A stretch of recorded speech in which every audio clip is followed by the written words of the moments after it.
আসসালামু আলাইকুম প্রিয় ময়মনসিংহ বোর্ডের এইচএসসি পরীক্ষার্থীরা, তোমাদের ইংরেজি প্রশ্ন সমাধান নিয়ে এখন আমরা আলোচনা করব।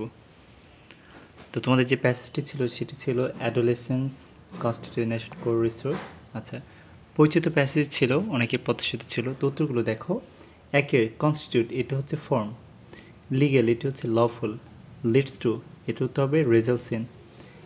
ড্যাশ পিরিয়ড, এটা হচ্ছে ট্রানজিশনাল পিরিয়ড।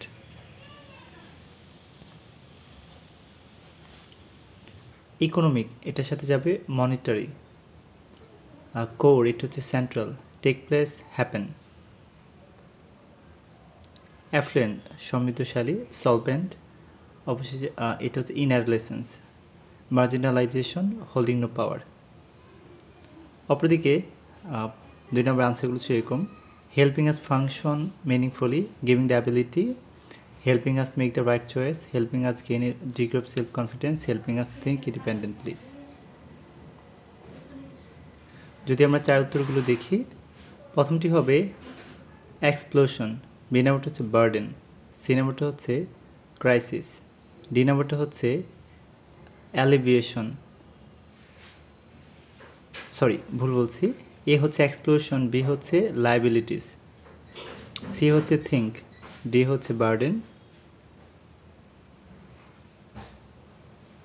ই হচ্ছে পভার্টি, আর এফ হচ্ছে প্ল্যানিং, আর জি হচ্ছে ক্রাইসিস, আর এইচ হচ্ছে রিসোর্স, আই হচ্ছে পসিবল, আর জে হচ্ছে অ্যালিভিয়েশন। কনফিউশন থাকলে অবশ্যই জানাবেন। অপরদিকে 5 উত্তরগুলো ছিল: এ নাম্বারটা আর, বি নাম্বারটা হবে এমপ্লয়িজ, সি নাম্বার হচ্ছে রেয়ারিং,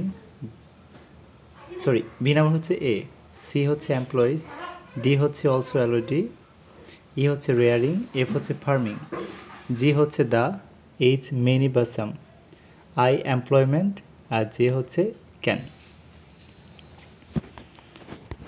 তো সবশেষে আমরা রিয়ারেন্সটা দেখব।